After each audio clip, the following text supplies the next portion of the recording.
the one, the only, Benzion.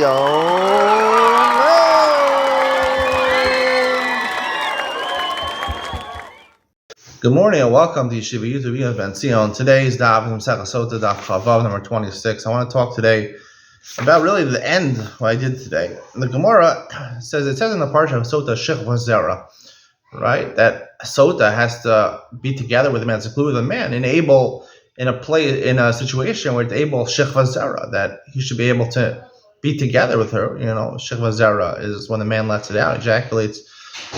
So what is that coming to exclude? So the Gemara says it comes to exclude a case where he's keen, the maskana of the Gemara, where he warned his wife not to have foreplay with a different man. And she went ahead and secluded with that man. We assume they probably had foreplay.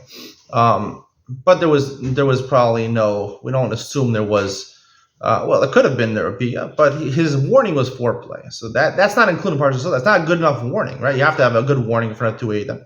The warning has to be don't have bia, don't be together with another man. Right? Have foreplay is not a good enough warning, and it wouldn't introduce the whole parsha of Sotah, where she has to go and drink the May Sotah in the base of Medrash. You need a kinoi and you need a stira, and that's not a good kinoi over here. The Gemara says obviously it's not. The Gemara said originally obviously it's not. It's just pritzusa, warning her against foreplay is not something. It's just promiscuity. It's not something which is actually forbidden by the Torah. It's not cheating on your husband technically. You're not chayav misa's based in for doing that. So the Gemara says, no, really it is a chiddush. You might think, the same the Baal Talia Rahmana. The whole parsha, it says, Rashi says, the Vikina, the Baal HaChazina laid the kapit. It says he warns her, right? He's warning her. What does he warn? He's warning against something which means something to him. He doesn't want his wife having foreplay, be promiscuous with someone else. So therefore, it should apply. Kamashma, it doesn't apply. Now, because the Shech Lazar, it has to be a warning of something which could be a bia, something which we're forbidden.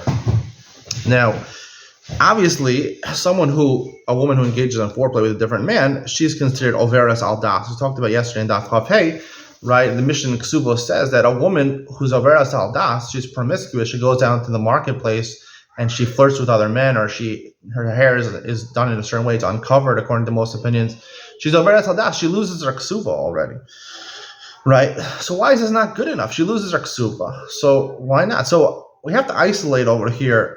There's different things that happen. When a woman becomes a Sotah, there's basically three nafkaminas which happen. First of all, she becomes usher to her husband, also to the adulterer. Second of all, she loses her ksufa. And third of all, she has to drink the May Sotah. Now, as we mentioned yesterday, there's two different parts to a Sotah.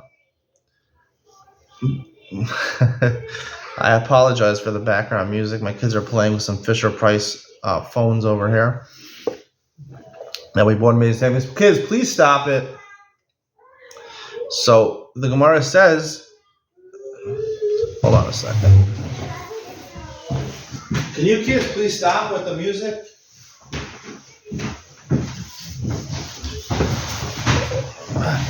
So we said there's two different parts. It says mala mal. It says double word meila when it comes to the parsha of Sotah. There's meila against rebellion against the husband. Rebellion is against Hashem. And you need both elements for her to drink the May Sotah. So I want to isolate the warning, right? The Mekina Habal, the husband is upset. He doesn't want her to seclude with a certain man. He warns her, right? So when it comes to losing the ksuva and being asur to the husband, that's dependent on the husband. That's dependent on the husband. And therefore, in this case where she's promiscuous, she has foreplay with another man, or at least he warns against foreplay, and she's secluded with a chance that she had foreplay with another man. So that would be significant. I'm making a chiddush. I'm telling you that would be, even though the Gemara says this parsha still doesn't apply to her, I would still say it is good enough warning for her to lose her ksuva. She's overas al das. She's sure overas al das. There's two Adam that saw the key in the warning against foreplay. Foreplay is probably the most promiscuity you can have without having an actual bia, and then they should secluded in front of two Adam. We probably assume that. So we assume that she had bia with him. In this case, we assume at least she had foreplay with him, in which case she would lose her ksuva. She's a veras al das, and he gave her a warning, like we said yesterday in Daf Chav Hey. A veras al das needs a warning. He proved from our mission on Daf Chav Daled. You need a warning from the husband. You have a warning from the husband. He warned her in front of two Adam not to have foreplay, and she secluded herself. We assume she had foreplay. So, but in terms of, it's not a meal against Hashem, because the meal against Hashem has to be something which is Mises based in. It has to be a type of bia, a type of arayos, which would forbid her normally. And foreplay doesn't forbid a woman. It's only if she actually his genitals actually enter her genitals a little bit. So that's considered a bia. So therefore, it's a meal against the husband. And I'm saying, if it was just foreplay, even though the Gemara here says that there's no she doesn't drink the Sotah, I believe she would lose her ksuva and she would be usher because it's the greatest form of veres al das. And the Gemara says in Maseches ksuvos, and that she loses her ksuva, and presumably she'd be usher to the husband also. Hope you enjoyed today's shir. I'm really sorry about the background noise over here. It's really hard. My parents' house over here, it's really hard to find a place to give a quiet shir. Hope you picked out my words from among the beautiful music in the background. See you in the next one.